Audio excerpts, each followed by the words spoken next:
안녕하세요, 무빙루크입니다. 오늘은 조금 다른 영상을 준비해 보았어요. 영상을 보시는 분들 가운데 감리는 뭐고 장로는 또 뭐고 뭐 이렇게 교단이 많은 걸까 하고 헷갈려 하시는 분들이 많더라고요. 특히 장로교 안에서도 여러 분파로 나뉘어 있어서 한눈에 이해하기가 쉽지 않습니다. 그래서 오늘은 전체적인 흐름을 가볍게 정리해 드리려고 합니다.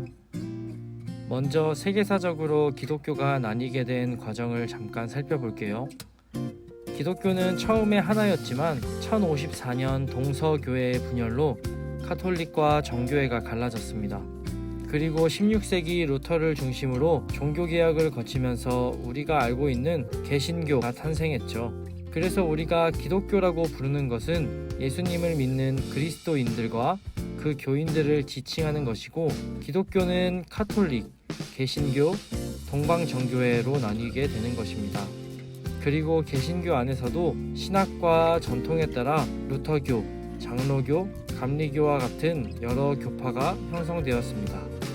한국에 기독교가 들어온 건 19세기 말입니다. 미국에서 온 선교사들을 통해 복음이 전해졌고, 복음과 함께 학교와 병원도 세워졌습니다. 감리교 선교사 아펜젤러와 스크랜턴은 배제학당과 이하학당을 세워 교육 선교를 시작했습니다. 장로교 선교사 언더우드는 성경 번역과 교회 설립에 힘쓰며 평양신학교를 세워 한국 최초의 목회자 양성소를 만들었습니다. 처음에는 교파 구분보다 한국 땅에 복음을 나누는 것이 더 중요했기 때문에 선교사님들은 교단 구분 없이 서로 협력하여서 이 땅에 복음을 심기 시작했습니다. 이제 한국의 주요 교단을 간단하게 살펴볼게요. 장로교는 말씀과 교리를 철저히 지키고 장로 제도를 중심으로 교회를 운영합니다. 대표적인 학교로는 평양신학교에서 시작한 장신대와 총신대가 있습니다. 감리교는 이름 그대로 규칙적이고 체계적인 신앙생활을 강조하고 교육과 사회운동에 큰 영향을 끼쳤습니다. 신학대학교로는 감신대학교가 있고, 이화여대도 감리교 선교사님들이 세우신 거 아시죠? 성결교는 거룩과 성령 체험을 강조하며 한국의 부흥운동과 깊은 관련이 있습니다. 대표 학교로는 성결대, 서울신학대학교가 있고요. 침례교는 침수세례, 즉 물속에 잠기는 세례를 강조하고 개인의 신앙 고백을 가장 중요하게 여깁니다. 대표 학교로는 침례신학대학교가 있습니다.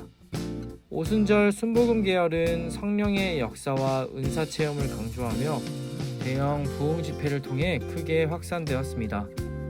대표적인 학교로는 한세대학교가 있습니다. 특히 장로교는 한국 개신교에서 가장 큰 비중을 차지하면서 동시에 가장 많은 분파로 갈라지게 되었습니다. 장로교가 유난히 분파가 많은 데에는 몇 가지 이유가 있어요. 먼저 신학적 전통 때문입니다. 장로교는 칼뱅주의, 즉 개혁주의 신학에 뿌리를 두고 있습니다. 그래서 교리와 신학 해석을 아주 중요하게 여깁니다. 그러다 보니 작은 해석 차이도 쉽게 갈등으로 이어졌습니다. 두 번째는 교회 정치 구조입니다. 장로교는 노회와 총회를 중심으로 운영되는 대의 정치 체계를 가지고 있습니다. 민주적인 장점이 있지만 동시에 권력 다툼이 발생하기 쉬운 구조이기도 합니다.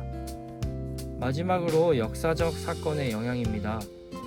일제강점기의 신사참배 문제, 6.25 전쟁, 그리고 군사정권 시절에 이르기까지 한국 사회가 격변할 때마다 장로교 내부에서도 의견 차이가 크게 드러났습니다. 이 세 가지 요인이 맞물리면서 장로교는 다른 교단들에 비해 훨씬 많은 분파로 갈라지게 된 것입니다.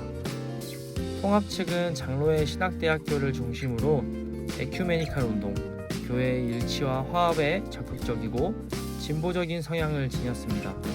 합동 측은 총신대를 기반으로 보수 신학을 강조하며 한국 장로교에서 가장 큰 규모를 차지합니다. 고시는 고려신학대학원을 중심으로 신사참배를 끝까지 거부했던 보수적 전통을 이어갑니다. 대신은 대한신학교 계열에서 갈라져 나온 교단으로 역시 보수적 성향이 강합니다. 백석은 백석대학교를 기반으로 성장한 교단으로 최근에는 대신 측과 합쳐져 백석대신이라는 이름을 사용하기도 합니다. 합신은 합동에서 갈라져 나온 교단으로 개혁주의 신학을 더욱 철저히 강조합니다. 그래서 한국 교단 이야기를 하면 썰이 많은 장로교가 중심이 될 수밖에 없는 것이죠. 겉으로 보기에는 교단이 많은 이런 모습들이 마치 분열처럼 보일 수 있습니다. 하지만 조금 생각해보면 그것은 복음을 한국 땅에 뿌리내리기 위한 다양한 노력의 결과로도 볼 수 있을 것 같아요. 교단의 이름보다 더 중요한 건 복음을 전하고 지켜온 믿음입니다. 그리고 바로 그 믿음 위에 오늘날의 한국 교회가 세워져 있습니다. 조금은 이해가 가시나요? 오늘 영상이 여러분이 기독교를 이해하는데 조금이나마 도움이 되었으면 좋겠습니다. 다음번에는 더 좋은 영상으로 찾아뵐게요. 감사합니다.